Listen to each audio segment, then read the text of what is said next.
carrière égale la vie professionnelle, considérée comme un ensemble d'étapes à parcourir selon le Larousse. Planifier sa carrière signifie quoi? Dans le cadre de notre mission, nous parlerons justement de comment planifier sa carrière. Bienvenue à tous, vous suivez Emploi et Carrière et c'est sur Business 24 Africa.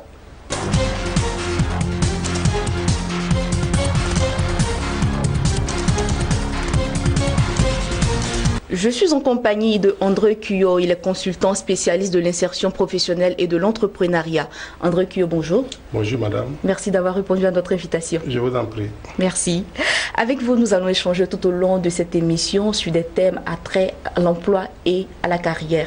Alors dans la première rubrique intitulée « Je veux un job », André Cuyo, comment peut-on planifier sa carrière? Mais c'est une très bonne question. Beaucoup de travailleurs, surtout nous nous adressons en principe, enfin en particulier aux jeunes, mais on nous interprète très souvent pour dire que tout le monde est intéressé par l'émission, donc on s'intéresse à ceux qui travaillent. Et tout le monde veut donc avoir une carrière très dynamique, mais beaucoup ne savent pas trop comment il faut s'y prendre. Et ils ne savent pas qu'il y a des étapes à ne pas brûler, il y a des étapes à franchir et à respecter si on veut évidemment progresser tranquillement et arriver à bon port. Alors la première étape, ça part de 25 à 35 ans. Cela dure 10 ans, 25 à 35 ans. C'est important parce que les gens me demandent souvent, j'ai déjà fait l'école pendant plusieurs années et encore vous me demandez de me former. C'est juste parce que lorsqu'on arrive dans une entreprise, on ne connaît pas l'entreprise, on ne connaît pas comment ça se passe dans l'entreprise et même si on a des compétences ou bien des aptitudes professionnelles acquises à l'école, ce n'est pas forcément que les aptitudes-là sont peuvent être confrontées directement aux aptitudes ou bien aux compétences de l'entreprise. Et donc, celui qui arrive à l'entreprise de 25 à 35 ans, en plus de sa formation académique, il doit accepter de se former. Se former comment? Et aujourd'hui, en Côte d'Ivoire, on a le FDFP, qui est le Fonds de développement de la formation professionnelle, qui forme ceux qui travaillent déjà. Et donc, un travailleur peut participer à des séminaires, mais peut travailler aussi en acceptant de participer aux réunions, en acceptant les remarques et les suggestions des doyens qui sont là depuis des années et qui ont donc du vécu, qui ont eu de l'expérience que le nouveau n'a pas encore.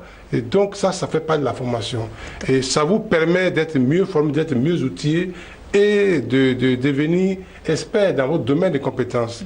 Et donc après cette étape-là, si vous le permettez, on passe à la deuxième étape, qui est de 35 à 45 ans. Cela fait 10 ans encore, et ça c'est se développer. Se développer, ça veut dire quoi? Vous avez déjà fait une formation pratique pendant 10 ans, maintenant, dans les 10 autres années, vous devrez être compétent. Et donc, à partir de ce moment-là, même si la formation est continue, on n'est plus dans la période de formation.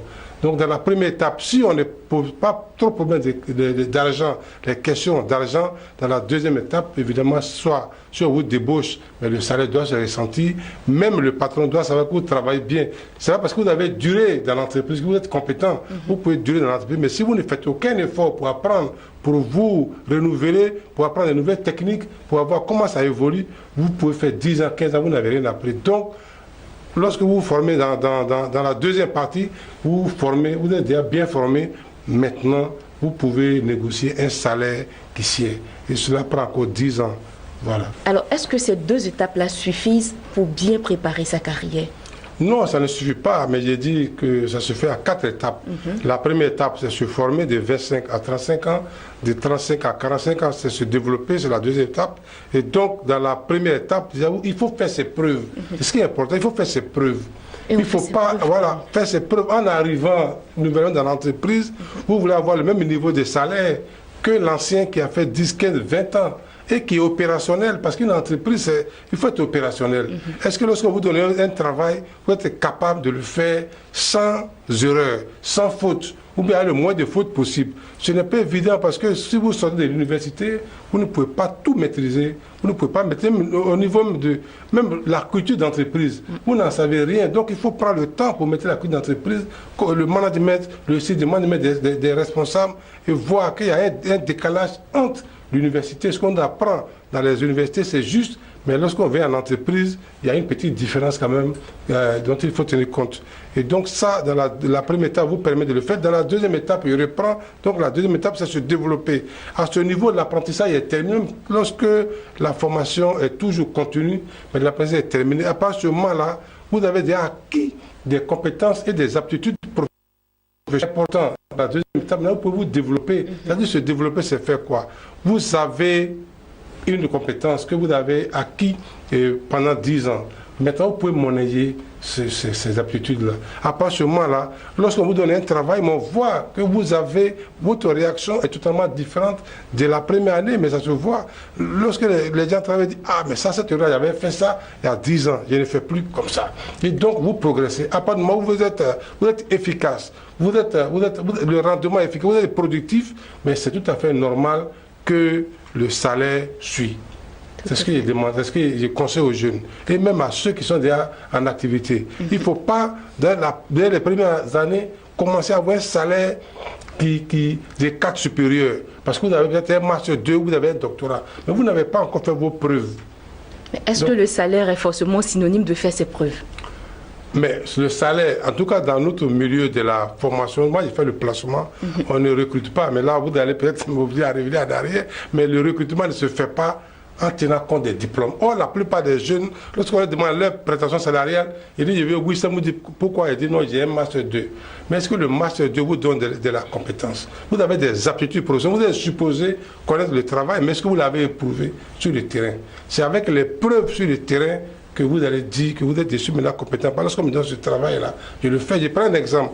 On a vu à l'époque des étudiants en informatique et les chefs d'entreprise étaient étonnés qu'il a un BTS en informatique et puis il ne s'est pas saisi. Lorsqu'on lui demande, il dit non, moi je suis développeur d'application. Mais le chef d'entreprise ne peut pas comprendre qu'un informaticien qui a un BTS en informatique ne sache même pas saisir. Alors, quand on a fini de se faire former, on a fini de se développer et qu'on a maintenant 45 ans, qu'est-ce qu'on fait? Qu'est-ce qu'on devient? Oui, mais c'est là qu'il faut s'enrichir. Quelqu'un m'a dit, mais c'est le constat, ce n'est pas une question de consultant. Que vous soyez enseignant, vous soyez enseignant, vous soyez consultant, vous soyez même à la fonction publique. Vous ne pouvez pas avoir un instituteur qui vient de sortir du CAFOP, n'a pas le même salaire, même s'il a le même diplôme que celui qui travaille depuis 5-10 ans. Ils n'en ont pas. Donc à la fonction publique, les choses sont précises. Dans les entreprises privées encore, peut-être que ce n'est pas très précis, mais aujourd'hui ça commence à venir parce qu'il y a le développement des ressources humaines. Et donc, celui qui vient d'arriver, ce n'est pas normal, ce n'est pas possible qu'il ait le même niveau de salaire que l'ancien. Parce que l'ancien, il a fait ses preuves. C'est ce que je vais vous faire comprendre. Donc, la troisième étape, à partir de ce moment-là, il peut maintenant chercher à s'enrichir. C'est-à-dire, peut-être pas devenir milliardaire, mais on ne peut plus lui dire, on ne peut plus lui donner le même niveau de salaire qu'il avait lorsqu'il est arrivé nouvellement. Ce n'est pas possible. Si vous avez fait 10-15 ans dans une entreprise, mais aucun chef d'entreprise ne peut... Il y a un chef d'entreprise qui me disait que la valeur ne se promène pas. Mais s'il voit que vous êtes compétent, que votre rendement est efficace et que vous êtes productif, mais s'il ne vous appelle pas pour augmenter votre salaire, quand vous partez vers lui, vous serez débauché. C'est pas compliqué. Aujourd'hui, ça se voit dans la téléphonie, partout. On débauche les gens qui vont de telle entreprise à telle entreprise avec le salaire multiplié souvent par un demi ou bien 2, pratiquement, parce qu'il est productif. Voilà. Et ça, c'est ce qu'il faut que les gens comprennent. Et donc, quand vous êtes arrivé à ce stade, vous avez déjà fait 30 ans. Et donc, après 30 ans, vous êtes maintenant dans 55 et plus. 55 ans et plus, évidemment, les enfants sont grands. Vous avez peut-être une maison, certainement. Ce n'est pas normal qu'on arrive à ce niveau et puis on n'a pas de maison. On dit les chansons du mais il faut qu'on ait une maison. Ce qui n'est pas évident pour tous, hein. Oui, c'est pas évident, mais il faut s'efforcer pour le faire. Il y a, bon, vous allez peut-être me faire des digressions, mais en fait, il y a des terrains de 500 000, de 250 000 partout. À Abidjan, ici, pas à Abidjan, mais à l'intérieur. Donc, même si on n'a pas une maison à Abidjan, mais il est tout à fait normal qu'on ait une maison à l'intérieur du pays, même dans son village. Parce qu'il y a un cadre supérieur qui va au village et qui n'a pas sa maison, ce n'est pas totalement correct.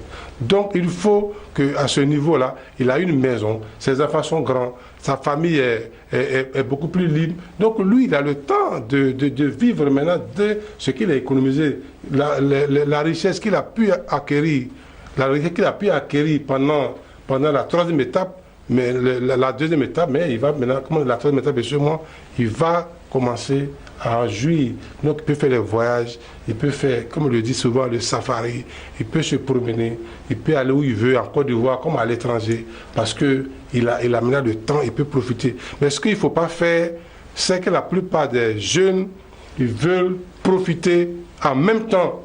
Comme on le dit toujours, ils ont dit ce genre d'expression, tout près n'est pas loin, en même temps mieux. C'est bien, mais le danger, quand vous brûlez les étapes, ça vous rattrape. Et c'est la seule façon, et ça peut-être conclure à ce niveau-là, la seule façon d'être en retard, c'est de vouloir sauter les étapes, ne pas respecter les étapes. Ce n'est pas une panacée, c'est vrai. Mais si vous suivez ces étapes-là, vous allez voir que le trajet est long. Ça met 15 ans, 20 ans, 10 ans, 30 ans, mais vous êtes sûr d'y arriver doucement et tranquillement, et sûrement en plus. Voilà. Alors, c'est ce que nos jeunes doivent retenir de cette partie? Oui, ils doivent retenir qu'on ne doit pas être pressé pour avoir de l'argent. L'argent, c'est bien. Vous savez, on était à l'université et puis on avait un professeur, il nous rend hommage aujourd'hui, parce qu'il nous avait dit une chose, on n'avait pas fait attention. M. Batémé Koti nous disait que si vous cherchez l'argent, au lieu d'avoir les diplômes, le semestre sera trop long, vous n'en aurez pas. Il faut avoir votre diplôme, formez-vous correctement et ensuite l'argent va venir tout seul. Mais ceux qui n'ont pas compris ça aujourd'hui, jusqu'à aujourd'hui, là, ils sont encore en train, entre guillemets, se chercher. Parce qu'ils n'ont pas voulu aller à l'école, ils ont voulu avoir l'argent immédiatement. Et ça rattrape. Et là, il nous avait dit depuis 90, ça fait plus de 30 ans aujourd'hui, mais je me rends compte qu'il avait totalement raison. Et on l'appelait coach, et aujourd'hui c'est un vrai coach. Voilà, chers téléspectateurs, sur ce, nous allons passer à notre deuxième rubrique. Il s'agit de la rubrique Espace Espoir.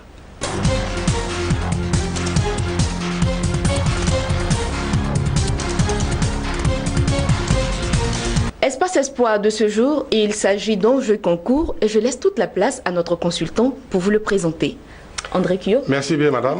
C'est un jeu concours parce que nous avons voulu innover pour aider les parents d'élèves, les étudiants en quête d'emploi, en quête de stage, mais les parents d'élèves aussi en quête d'école ou bien d'argent pour payer les meilleures écoles.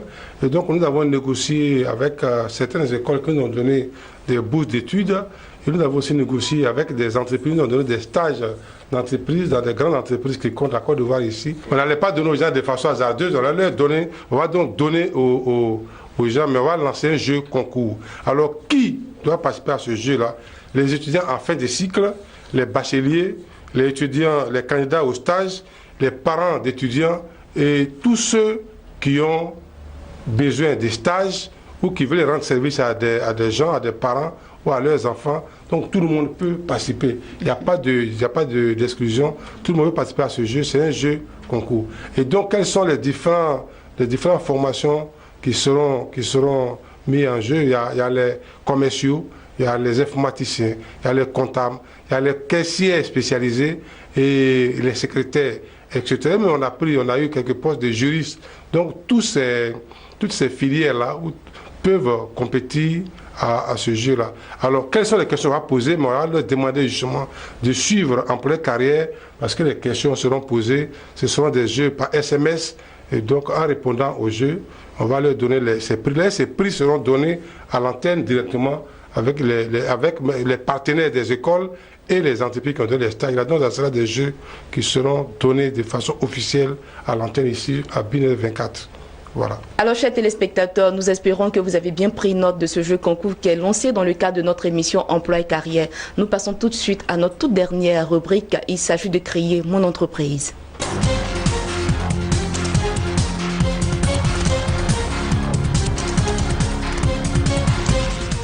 La rubrique Créer mon entreprise de ce jour aborde le thème de créer son entreprise à partir de zéro.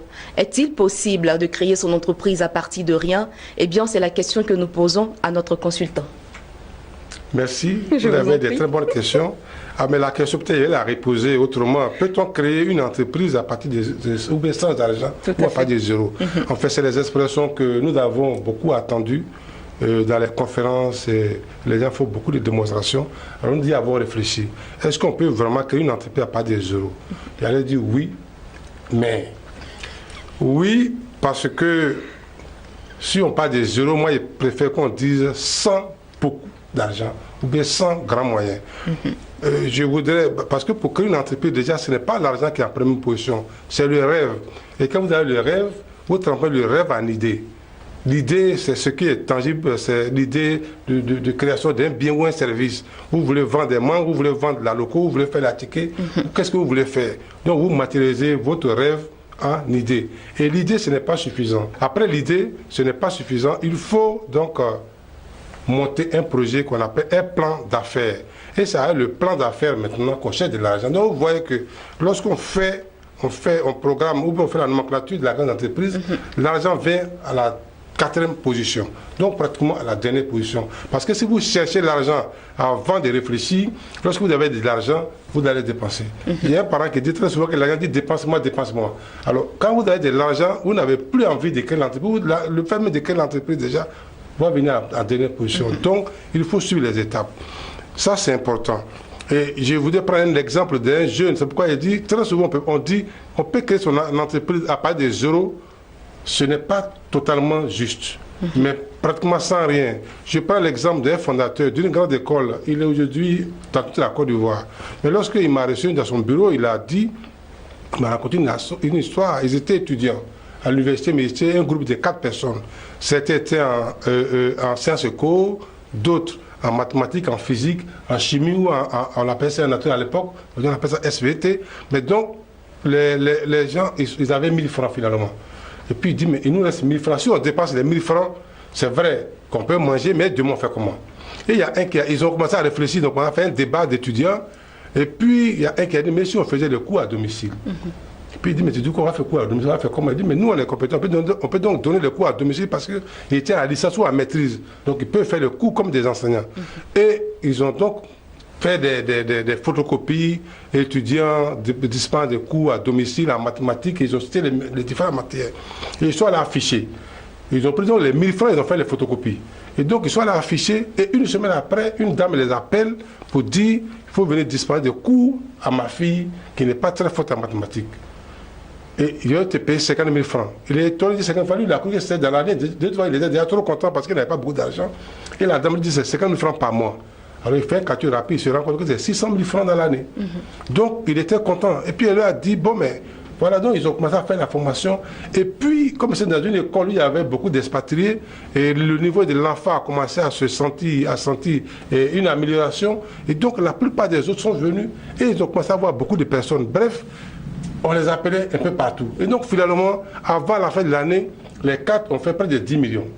Et donc, bon, pour eux, ils n'ont pas pris ça au sérieux. Ils sont dispersés. Lui, il est allé en Angleterre. Et donc, quand il est en Angleterre, il raconte cette histoire jusqu'au bout. Il est en Angleterre, il fait une formation en marketing. Et puis, le professeur, un Européen, lui dit que l'opportunité, c'est quoi?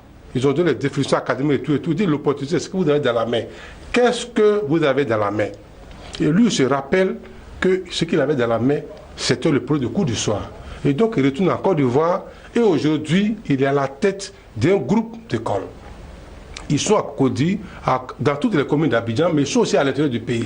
Et aujourd'hui, son bâtiment à Yopougon lui appartient. Est-ce que vous me suivez? Pour dire quoi? Qu'il a commencé avec l'idée, à la motivation. Mais pas avec zéro, parce qu'il avait 1000 francs, non, c'est pas zéro. Mais il avait aussi leurs propres compétences. Donc ils ont enseigné. Et c'est après, quand ça a commencé à marcher, ils ont été obligés de prendre des professeurs dans les matières où ils n'étaient pas compétents. Donc commencer avec zéro, je pense que ce n'est pas totalement juste, mais on peut commencer sans beaucoup d'argent. Et donc, ce qu'on veut dire aux jeunes, ils peuvent créer leur entreprise sans beaucoup d'argent. Ils peuvent créer leur entreprise avec leurs propres compétences. Quelle est l'opportunité? Qu'est-ce qu'ils ont dans la main? Au lieu de voir ce qui est dans la main de l'autre, que tu n'as pas accès, voir qu'est-ce que tu as dans la main, quelle est l'opportunité que tu as. Et lorsque tu découvres l'opportunité, parce que Dieu nous a tous créés, mais avec un talent chacun. Quel est le talent que chacun a? Et chacun a un talent, au moins un talent dans la vie. Et donc, on ne voit pas nos talents, et on regarde les autres. Alors, pour ces jeunes qui n'ont pas de capital, qui n'ont pas assez de moyens, mais qui espèrent, qui ont un rêve et qui espèrent bénéficier d'un financement d'une quelconque banque, qu'est-ce qu'ils peuvent faire? Mais la dernière fois, vous avez posé la même question. Les banques, encore d'autres, peut-être me donner, les gens n'aiment pas trop cela. Mais en fait, on a des banques qui sont des banques commerciales. Ce ne sont pas des banques d'investissement. Et très souvent, les banques qu'on a, ce sont des banques étrangères. Donc, qui ont un cahier de charges qui n'a rien à voir avec le financement des jeunes même en France, même les start-up ou les jeunes entrepreneurs, ce n'est pas facile d'être financé. Même alors, pas plus qu'en Côte d'Ivoire ici, c'est plus difficile. En Afrique, c'est difficile parce que ces banques-là n'ont pas pour objectif de financer l'entrepreneuriat. C'est l'État qui devrait le faire. Mais en Côte d'Ivoire, par exemple, l'État a créé l'agence emploi jeune. Tous ceux qui sont succédés à la tête de notre pays, il y a eu le Fonds national de la solidarité, il y a eu le Fonds national de la jeunesse, il y a eu les fonds sociaux qui ont été créés depuis des années. Donc tout le monde crée ces fonds-là. Mais pour y accéder aussi, ce n'est pas aussi évident. On ne distribue pas l'argent à tout le monde. Ce que moi, je vais dire aux jeunes, ils ont du talent. Il faut que chacun se regarde dans le miroir pour dire quel est le talent que j'ai dans ma main. Quelle est la formation? Moi, j'ai fait des cours à l'étudiant, me parlait d'une clinique juridique. Mais il a un master 2. Mais aujourd'hui, la plupart des PME ne peuvent pas se permettre d'avoir un avocat. Des petits restaurants qui sont dans les quartiers ne peuvent pas se permettre d'avoir un avocat. Est-ce que vous me suivez? Mais ces jeunes-là peuvent venir donner des conseils juridiques. Et à ce niveau-là, il y avait eu un ami à l'époque, depuis 2002, lorsqu'il a créé mon cabinet. Il est venu, il dit, il veut travailler avec moi. Il dit, non, mon ami, on est même promotion, la même promotion, on ne veut pas travailler ensemble parce que je ne sais pas ce qu'on s'attend. Mais toi, tu es content parce qu'à l'époque, il avait fait INSET, qu'on appelle du INSB. Donc, c'était une grande école, qui est à Yamoussoukro. Il avait fait INSET, donc il avait cette compétence. Il dit, mais tu es un micro-ordinateur. Pourquoi tu n'achèterais pas des logiciels de comptabilité pour aider les gens? D'abord, commencer par moi. Parce que mon cabinet est tout petit, il n'est pas de comptable. Donc tu peux m'aider une fois par mois et puis on va négocier. Mais lorsqu'il a fait, il avait près de 200 entreprises et finalement, il n'avait pas de bureau, il avait son micro-ordinateur et il travaillait. Donc aujourd'hui, là, les jeunes, ils ont une opportunité. Il y en a qui ont une tablette. Ils ne font rien avec. Ils vont sur Facebook, c'est pas mauvais, mais ils vont faire les choses qui ne leur apportent rien. Ce qu'il dit souvent, il y a les comportements, il y avait après encore le mot toxique. Qu'est-ce que ça t'apporte quand tu as une tablette? Pourquoi tu ne peux pas faire de bonnes recherches pour travailler, pour faire le commercial par exemple? On n'a pas besoin d'argent pour faire le commercial. Mais on a des commerciaux qui chôment. Pourquoi? Parce qu'ils veulent avoir un boulot, ils vont avoir un salaire forcément. Or, le commercial, il crée de la richesse. Pourquoi il ne peut pas créer une richesse avec des entreprises qui sont déjà là, au lieu de chercher à avoir un salaire à tous les prix? Mais dans le cas de figure, on a des jeunes qui ont des rêves et qui n'ont même pas le minimum pour démarrer. Quel est le problème qui peut se poser? Mais je vais vous citer un exemple qui m'est proche, je ne vais pas faire les détails, mais c'est un monsieur qui voulait faire les assurances à l'époque. Et il est allé dans les assurances, il n'avait pas de costume. Le monsieur lui dit, tu mélanges mon environnement parce que tu es mal habillé, les autres sont tous en costume et tu n'es pas en costume, donc tu gênes mon environnement. On ne va pas te prendre ici, va laisser ce costume. Mais il n'a pas les moyens, au lieu d'aller pleurer, il est allé voir un Libanais, il dit, moi, il va vendre tes chaussures. Et comme les chaussures, mais évidemment, une paire de chaussures, c'est 2 pieds. Il prend donc un pied et il va voir les dames. Il dit, voilà, la chaussure, il est pris, mais le deuxième pied, si tu payes aujourd'hui, là, je vais t'envoyer le deuxième pied. Mais la chaussure coûte 7 000, mais lui, il vend 8 000 ou à 9 000. Est-ce que vous me suivez? Donc, il prend les chaussures à 7 000 et il prend la chaussure à 5 000, il dit bien 5 000, et il vend à 7 000.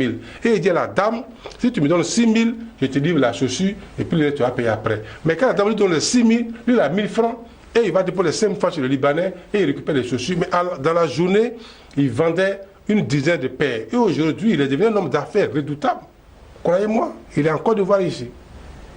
Il est devenu un homme d'affaires redoutable. Donc les jeunes, qu'est-ce qu'ils ont? Mais ce qu'il dit, le talent que vous avez, mais ils savaient vendre. Si tu as un talent, tu n'as pas d'argent, mais pourquoi ne pas dans une entreprise, travailler, utiliser ce que tu as, et puis avoir de l'argent, au lieu d'attendre l'État. Et l'État quelqu'un me dit, l'État c'est un peu comme Dieu, mais on est 7 milliards d'habitants sur la terre. Mais si tu pries, tu jeûnes et que tu ne travailles pas, mais je ne suis pas convaincu, en tout cas dans ma religion, que tu aies de l'argent. Donc il faut prier, il faut jeûner si tu veux, mais il faut travailler. Donc les jeunes, ils parlent de l'État, mais l'État, on est 23 millions. On va devenir 1 milliard d'Africains, peut-être dans quelques années. Quel est le chef d'État qui a autant de moyens pour donner à tous les jeunes? Même si on donne aux jeunes, mais je lui ai dit, aucun président de la République, quelle que soit sa bonne voix, sa bonne volonté, il ne pourra pas satisfaire toute la jeunesse. Donc c'est à chaque jeune de rentrer au plus profond de lui-même. Ce que je dis, peut-être ça paraît difficile, mais au plus profond de lui-même pour voir quel est son talent, qu'est-ce qu'il sait faire, quelle est l'opportunité qui est dans sa main. Et avec ça, il peut commencer à travailler. Donc déjà avoir un petit salaire rémunéré. Et puis économiser, ouvrir un compte bancaire. J'ai pris la dernière fois un exemple, une étudiante qui a un portable de 360 000 ou 380 000 qui n'a aucun compte bancaire. Mais pourquoi? Pourquoi ne pas payer un portable 100 000 sans ce qu'elle ne fait plus le reste, mais sur un compte bancaire? Donc les jeunes ont des comportements qui ne leur apportent pas grand-chose. Et nous, notre rôle à Binévega, c'est de leur dire, ce que vous faites là, c'est bien, mais quel est le résultat que ça vous apporte? Si tu fais une chose qui ne t'apporte pas grand-chose, mais il faut voir ailleurs. Et notre rôle, c'est de leur dire de regarder ailleurs. Donc de ne pas tout regarder l'État, de ne pas tout regarder papa, de ne pas tout regarder ailleurs, mais eux-mêmes, ils ont du talent. Quel est le talent qu'ils ont? On les appelle à l'humilité. Il faut qu'ils soient un pour travailler. Donc déjà, quand ils travaillent, il faut qu'ils disent que moi, je vais créer mon entreprise. Donc, l'argent qu'ils gagnent là, je ne vais pas tout prendre pour aller en boîte. Je ne vais pas tout prendre pour aller dans les maquis. Je ne vais pas tout prendre pour m'amuser avec. Je vais garder une partie. C'est ce qu'on leur conseille. Et c'est le seul conseil qu'ils peuvent leur donner, ce qui est sincère d'ailleurs, parce qu'ils les aiment.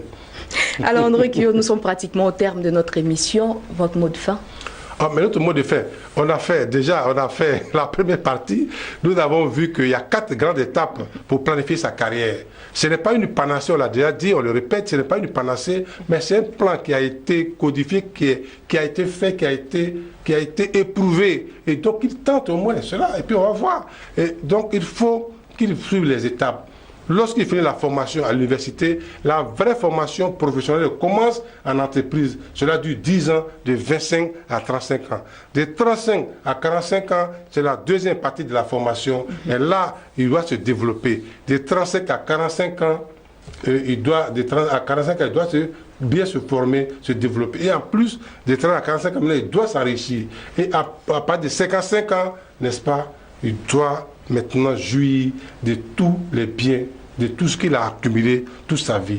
Il ne faut pas brûler l'étape. Parce que vous brûlez les étapes pour dire que vous voulez aller trop vite, c'est la seule façon d'être en retard. Et la dernière partie, on vient de voir que créer une entreprise à pas de zéro, pour moi, personnellement, moi, ce qu'on me demande le contraire, ce n'est pas totalement juste. Parce que le zéro, ça veut dire que tu n'as rien du tout. Et donc le zéro, c'est? Le zéro, pour moi, c'est peu d'argent. Peu d'argent, oui, tu n'as pas beaucoup de moyens, tu peux en chercher. Donc les jeunes, soit ils ont peu d'argent, ils commencent, s'ils n'ont pas d'argent, mais de chercher n'importe quel boulot. Parce que ce qui est humiliant, c'est quand tu voles. Mais à part du moment où tu fais n'importe quel travail et que tu as l'argent pour te prendre en charge, pour créer ton entreprise, mais à part ce moment, il n'y a pas de honte à le faire. Donc on peut avoir un master 2, mais s'il n'y a pas de boulot, même il faut balayer pour avoir de l'argent. Moi, je pense qu'il faut le faire. Et il a des fois regardé la télévision, oui, première chaîne, et l'autre une télévision nationale, et puis il y a un monsieur qui a dit, il est devenu très riche aujourd'hui, mais c'est un Sénégal, il a dit, mais s'il faut balayer aujourd'hui pour avoir de l'argent, il n'hésitait pas à le faire. Il dit, mais voilà, il a compris. Au lieu de compter sur l'État, au lieu de compter sur les banques qui ont leur mécanisme d'octroi de crédit, il faut compter sur soi-même. Qu'est-ce que nous avons comme opportunité qui est dans notre main? Ça, c'est la grande question à laquelle chacun doit réfléchir et chacun doit faire l'effort de répondre. Tout à fait. Merci encore André Kio de nous avoir entretenus tout au long de cette émission. Merci. Je vous en prie.